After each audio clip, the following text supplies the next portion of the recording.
All right, guys, before we do jump into today's video, I have two things I want to talk to you about real quick. First and foremost, the Q&A with my girlfriend Paris is finally set to come out. We've been teasing this thing for so long. I've been dragging my feet in the editing, but it's finally good to go, and we're aiming to launch it this weekend, to put it out this weekend. I believe, actually tomorrow, February 14th, Valentine's Day. Figure that's a pretty cool day to release it. So over on the More Guy Boston Sports channel, More Guy Boston Sports, our second channel, that Q&A is set to come out, barring any technical difficulties or scheduling, anything like that. It should be coming out tomorrow, February 14th, over on the More Guy Boston Sports channel. We have some drinks. We answer some fun questions from you guys, some of her friends and followers. It was a really good time, guys. So make sure to check that out. It'll be over, again, on the More Guy Boston Sports channel, our second channel. I chuckle when I think about it because it's been a long time coming, getting this thing out. The real ones know. We talked about it in the Discord like 10 months ago, but finally, the Q&A is coming.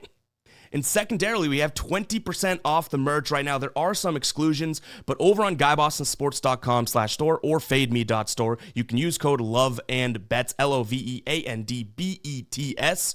Yes, I can spell. I'm pretty much a genius here. But for Valentine's Day, we picked that code there. 20% off your order. There are going to be some exclusions, some of the Super Comfort hoodies, as well as some new products like our Philly Champs collection that we dropped. This does not apply to. But 99% of the store, 20% off. There are no minimums or anything like that, guys. Go check it out, guys. GuyBostonSports.com/store or FadeMe.store redirects you to the exact same storefront to get some of our quality merch. I really do think we have some of the best in the game. You're going to get 20% off this weekend using code LOVEANDBETS. Again, that discount is right there on your screen. Go ahead and check it out. GuyBostonSports.com/store. Now let's get into the video, the thing you came here for. All right, YouTube, how you doing? Welcome back to the channel. It is Thursday, February 13th. We have just a 5-game NBA slate to dive into in today's video. Like we always do, I'm going to dive into each and every one of these games. I'll give you my prediction on the side. I'll give you my prediction on the total. We'll talk about any other plays like player props that we like within the game as well. But as always, guys, keep an eye down on the pinned comment of this video. That'll take you to all of my final plays, so what I'm actually rolling with myself. If that does interest you, absolutely free down in the pinned comment. All right, YouTube, how you doing? Welcome back to the channel. I tell you guys I'm a dummy all the time. They don't suck. They've just been sucking. Get them down to -3, 4. More juice than Jose Canseco in his prime. Tell me you're new without telling me you're new. So don't go jumping down my throat in the comments, right? If you want to fade me, or if you do want to ride me, this still leaves a bad taste in my mouth, right? And remember, more chins, more wins. In terms of how we did yesterday, so we actually had a really good video day. If you go back and watch what we were leaning and predicting, good video day. We actually ended up with 12 final plays, which is a lot.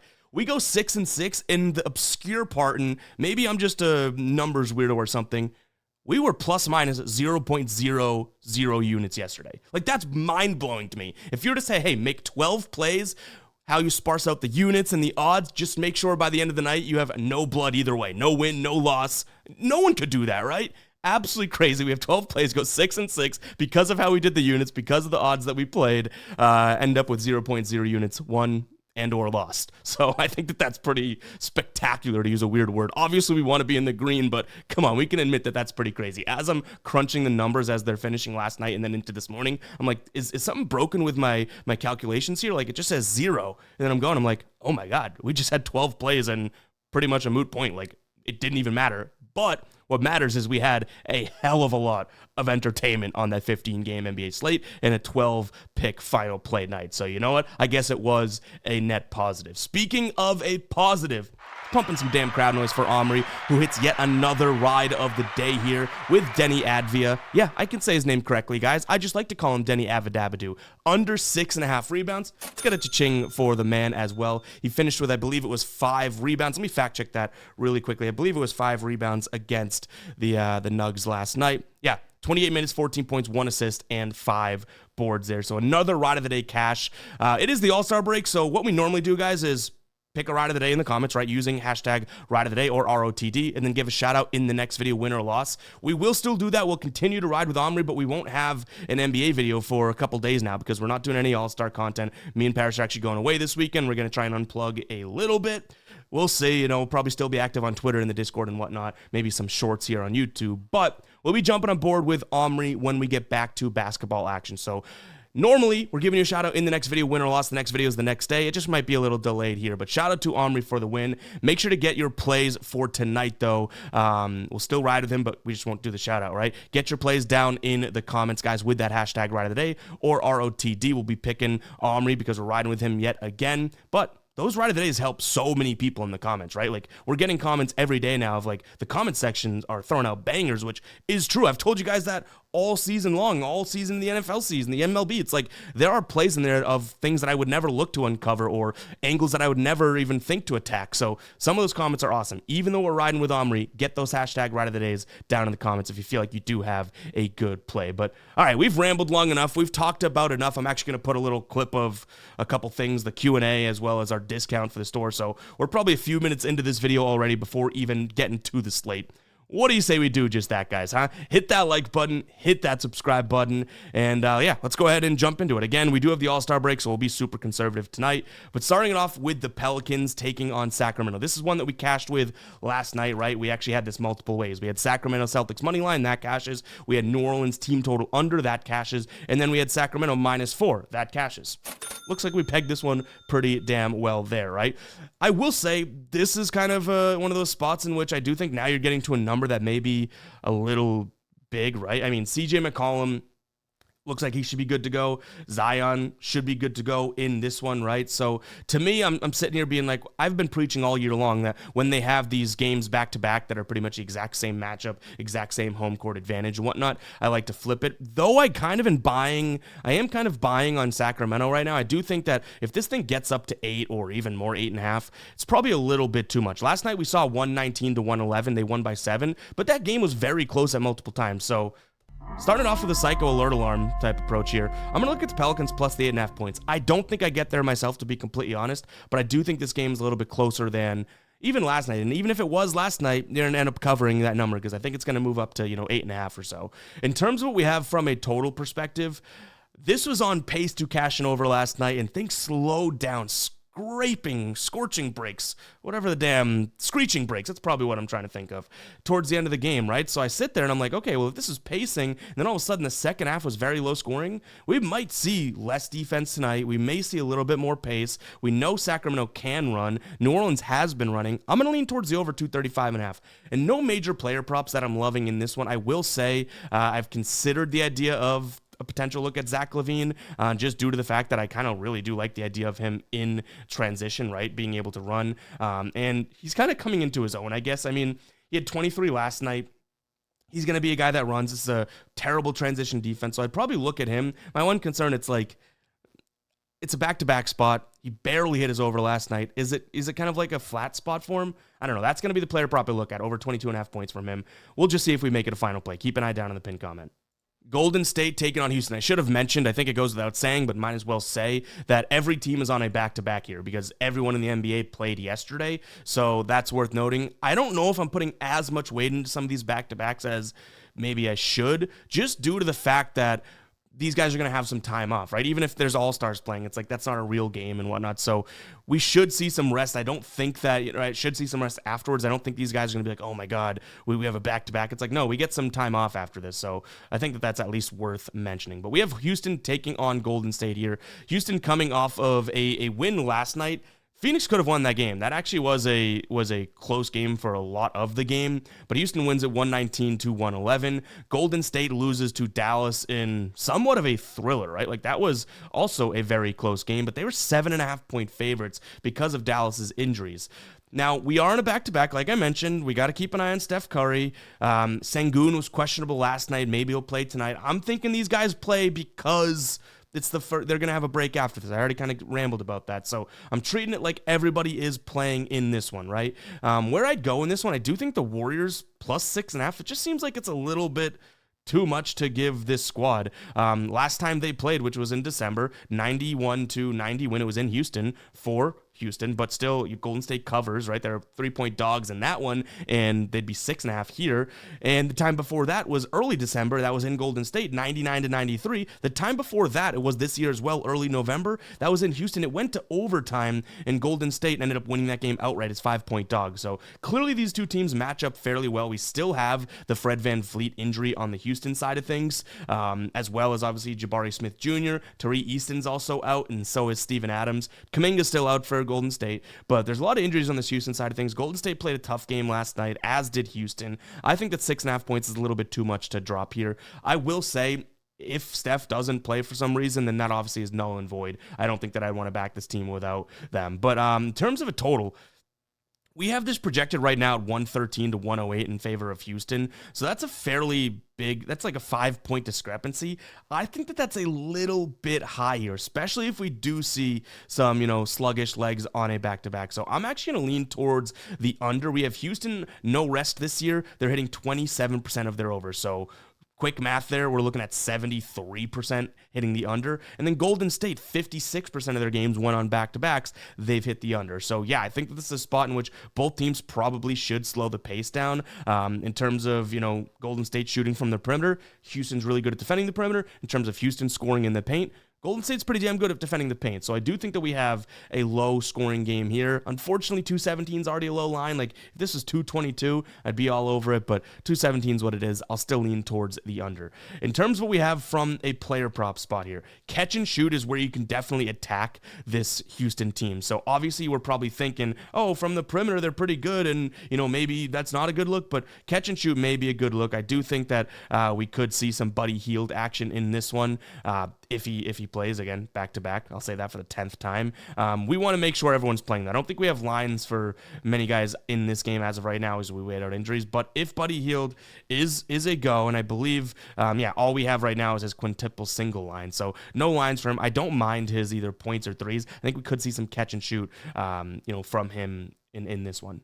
And speaking of that game, and speaking of player props, guys, we do have a free pick over on Underdog. Yes, we're heading into the All-Star break, but why not take advantage of a free pick and up to $1,000 in bonuses when you do sign up today? Use the link down in the description as well as the pinned comment. Sign up for Underdog. Get that Steph 0.5 square, and like I said, up to $1,000 in free cash. Really, really simple, guys. Just pick higher or lower based on player set projections. Put them into an entry together. The more you win, the more you get paid out. The more you put in, obviously, the higher payout you could potentially get. But you can pair two guys in there and 3x your money, including this Steph square. You maybe make that a 3% entry because this one's a given, right? Go check out Underdog. If you have not yet, it's a really cool app. Going to be great as baseball comes around, but we still have basketball in full swing, hockey in full swing, baseball coming right around the corner. So go check out Underdog, guys. Just another way to get some action in on the game. That link will be down in the description as well as the pinned comment. All right, a few more games to jump into here in today's video. All right, Dallas taking on Miami. We just talked about this Dallas squad kind of happenstantially, is that a word? Because they were the team that Golden State played in a thriller against. Kyrie went for 40+. Their injury report is super long now. Now, they aren't a back-to-back. We could see some of these change, but as of right now, the report I'm looking at, Dante Exum questionable, Anthony Davis out, we know that, Daniel Gafford out, Derek Lively out, Martin out, Powell out, PJ Washington out. Again, they are on a back-to-back. Some of these might change throughout the day, so make sure to keep an eye on that. On the Miami side of things, Duncan Robinson listed as out, but projected in the starting lineup, so maybe that's because of the back-to-back. I think he had an illness, him and Terry Rozier yesterday, so we may see both of those guys play. Kevin Love listed as probable. I would say that this Miami team, technically, I guess by the look of it, matches up, I guess, fairly, well in terms of Dallas. Like, Dallas is not all that great at preventing points in the paint, right? Well, Miami struggles at scoring points in the paint, so maybe that aids a little bit towards Miami having some, a softer matchup down there. They're really good at scoring from the perimeter. Well, that's where Dallas is good, but Miami obviously has the shooters to stretch it, right? On the flip side, I feel like you have the exact same thing. Dallas starting to emphasize a little bit more of this paint play. Miami actually good at defending the paint, and same thing in the perimeter as they pull back from it. It's like that's where you're able to get Miami, so it's kind of weird. It's almost like both sides' advantages hit the strengths and weaknesses of the opposing team. This is sitting at 222 right now. that makes me think about an under. We have a Dallas team that loves to run isolation, even without Luka, right? Kyrie runs isolation. Not the worst Miami defense in terms of isolation. You look at the pick and roll, both these teams kind of middle of the pack in terms of running it, but they're not terrible defensively. Then we look at the shooting. Okay, Miami loves the catch and shoot, right? Dallas pretty good at defending that. The only place that I see a little bit of a discrepancy is Dallas pull-up jumpers. Miami not all that great at stopping. So I think this is an under, and especially with the idea of like, oh, we just got to get through this and then we have a rest. Guys might sleepwalk through this one, potentially. But I'm going to lean under 222 as my main play, and then probably take a peek at Dallas. But you could definitely make an argument for Miami. I think that this one's a pick 'em, and obviously +2 being the line. Let's see what it's at. Is there any update in terms of what we have for a line now? Is this thing move? Yeah, it's 1.5 now, so moving even more towards a pick 'em. I'll just take Dallas because they're the home underdog, and maybe they'll get some of those injured guys back. But overall, I think that these two teams match up fairly well, and we saw that, right? It went to overtime last time they played this season. It was in Miami, though. 123-118 win for Miami, but that went to overtime. So it's not crazy what we're saying that these two teams match up fairly well. Player prop wise, I would sit there and be like, well, Kyrie is a great pull-up jumper taker, and that's where Miami's defensive weakness is, but he also likes the isolation. He also likes coming off the pick and roll, and those are where Miami's good. So I even struggle to think about Kyrie in his points. Where we could look as a potential spot is Kyrie Irving over in threes. 2.5 right now. He had 7 last night.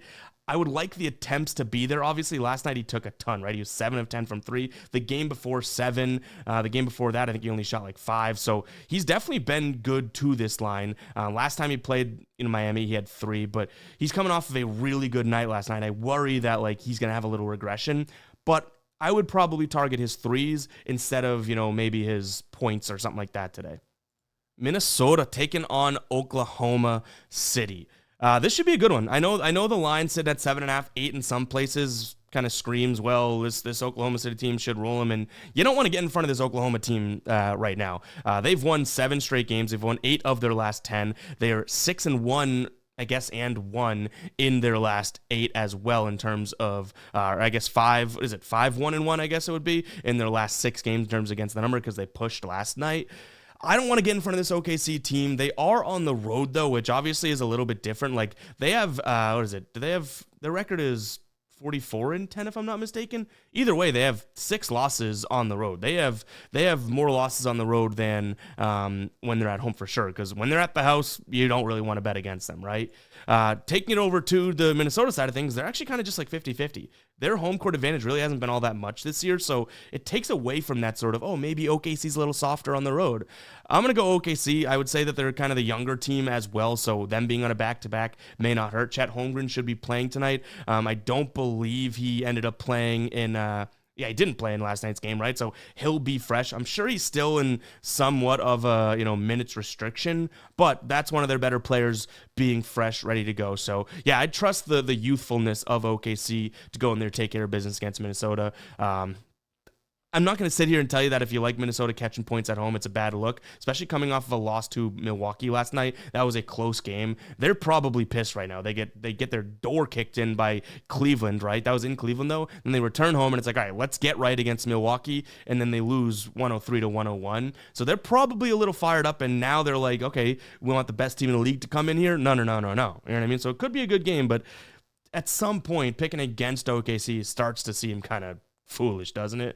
In terms of what we have from a total in this one, another spot in which I'm kind of considering an under, and it's weird because, guys, our score projection today, it's screaming overs for all 5 games. So what we have in our algorithm on our site that we teased in yesterday's video, which we'll tease a little bit more in future videos, not today though. But if you watch yesterday's video, you know the site that I'm talking about. It's our new brand that we're starting. Everything's saying over, but it's pretty marginal when it comes to the overs. So I'm not going to blindly tail our model here. I'm still going to lean towards the under. I think that, a computer is not going to be able to tell that this is the day before the All-Star break, and guys will be a little, look ahead to that rest and time off and kind of working through it. So I'm going to lean under in this one as well. I know I'm looking at a lot of unders here. I think only Sacramento and New Orleans so far is the game that we like the over in, but yeah, 222, and Minnesota's defense, not bad. We saw it last night against Milwaukee, even though that was an injured Milwaukee. And OKC's defense we know is good. So, yeah, screw it. Give me the under. No major player props in this one. I think the defenses are good, and I feel like the players, like if I were to look at Ant or Shea or Jalen, like too good of talents to be considering unders, even though I like the under the game and the defense. So yeah, nothing major, but if we do add anything, like I always do, I'll make sure to put them in the final plays, a little blurb if we didn't talk about it in today's video, just so you know my reasoning and rationale. If you want to fade, if you want to ride, because remember, if you're smart, you'll fade me. If you're a genius, you will ride. I have not said that in probably a year on the channel, but that was one of our best sayings ever. All right, where are those comments now? I can't necessarily victory lap, right? But I said last night, Utah probably a good spot to get their get back at the Lakers, and that was with the assumption almost that Luka and LeBron may not play. Those guys played, and they did not look all that great. I think Luka, and we know Luka will be okay. It's still adjustment period, but I think he had like a -19 plus minus wise against the Jazz. Yikes. This may be a different spot, though. I think that this Clippers team is obviously, a little bit more defensively sound than that Lakers team. And this Clippers team's coming off of what I would really deem, and I mean this, impressive win against that Memphis squad. 128-114 was the final there. I really do think that was kind of not, I don't want to say statement win. That's overblowing it, but Memphis gave it their best. You know what I mean? Jaren Jackson, guys that played, because Ja didn't play, right? Desmond Bane, Jaren Jackson last night. Like, Jaren Jackson, I think it was, 5 of 13 from the field. They're one of their best scorers, maybe their best scorer when Ja's not playing, struggled. Desmond Bane being the only one, and he was 8 of 17. Pretty good, but still, he shot a bunch, took 11 threes. I think that was a statement defensive game against a good Memphis team. So, yeah, I give them a lot of credit. Utah, I don't think matches up too well. Like Utah, the way that they're beating teams is when Walker Kessler, Lauri Markkanen can almost outbig you, right? I know Lauri Markkanen can stretch the floor, but even last night's game, this is a game in which Walker Kessler, he had like 6 blocks. The Lakers are the opposite of this Clippers team. The Clippers are really sound defensively, down low especially. So yeah, different spot for me. Give me the Clippers here minus the 8 points in this one. That total sitting at 226. This is one where I'd probably consider a Clippers team total over. We look at the Clippers offense lately. In the last couple games, pretty good. And we just saw this matchup, what was it? Maybe actually less than a week ago, right? And the Clippers dropped 130 on them. Now, that was at home. This Clippers team is a lot better when they are at home. They actually have a positive record at home than on the road. But I don't think that means much for this Utah defense. They still should be able to get to them and score a decent amount. So, in fact, if we were to get looking at now, I missed this one. So 2 games so far in the last, 2 months, right, or 3 months, 130 and 144. And then even earlier in the year when the Clippers were playing even without Kawhi and even slower, 116 against this Utah team. So in terms of let's get an updated line for a team total, because maybe this is a look for us here that we can actually roll with. So over 115 and a half, a little high, but the Clippers offense has been look good. I'd probably lean in that direction, I'd think. Where we'd go player prop wise, I'm looking for anyone that's going to be able to score from outside against this Utah team. I think Walker Kessler's really good. I don't want much business heading inside and playing against him. Actually, Colin Sexton listed as potentially playing now. That'd be pretty massive for them. But anyways, back to this. I do think that a decent spot to look here would be anyone from the outside. No Kawhi Leonard, most likely too, so Norm Powell, James Harden, someone like that. Norm Powell's line has been pretty damn high, rightfully so. It's at 23.5, but even if we look at his threes, 2.5, maybe that's a decent look. Last time he played the Jazz, he only had 2, but he did shoot the ball 6 times from deep. Makes another one of those potential. James Harden here, we look at his threes. Last time he played this Jazz team, he shot the ball 8 times, only made 2. He's better than a 25% shooter. So I'd target some perimeter work for player props here against this Jazz team tonight. But like I said, guys, we are heading into the All-Star break. We've had a really good run in the last couple weeks of the NBA, which was good because the January woes are over and we had to battle those. But we're not going to risk anything too crazy. We're not going to go crazy on a 5-game slate, especially in a weird one like this. So, yeah, let me know if you guys made it this far in the video by go ahead and commenting 23, because I believe we're about 23 minutes in. I really do appreciate it, but just be smart about today, right? Like, this is a time in the NBA season where we can go, woosah, right? Like, we don't need to be like, oh my God, let's chase. No, we had an electric slate yesterday, win or loss, a lot of good NBA action that we enjoyed, right? And then now it's like, okay, these teams are all on back-to-backs. Some All-Stars may be looking ahead. Some guys that just want time off may be looking ahead. Not exactly the best of situations, and I mean that. So keep that in your brain as you guys are going through your plays today. Only play things that you'd really like overall. That's my advice to you. So I'll leave you guys with that. I'll catch you guys in the next one, all right? Peace out.